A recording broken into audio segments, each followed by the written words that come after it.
Hello guys, welcome back to our channel. In today's video, I'm going to show you how to unblock people on Snapchat. To unblock someone on Snapchat, you could follow these steps.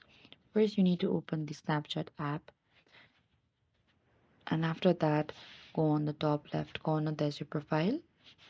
And from here, you need to select the setting option, which is on the top right corner.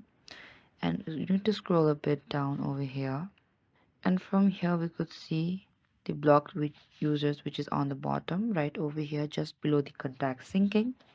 Select that, and there's this account, and just beside it there's a cross option. What you have to do is simply tap on that option, and that says, are you sure you want to unblock this Snapchatter, and tap on the yes option. And here we could see you just unblocked a one person on the Snapchat.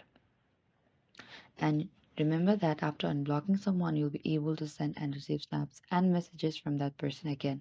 And keep in mind that unblocking someone does not automatically add them back to your friend list. And if you want to be friends with the person again, you need to send them a friend request. This is it, guys. Thank you for watching this video. I hope I could help you. Do not forget to like, subscribe, and hit the bell notification icon for more upcoming uploads.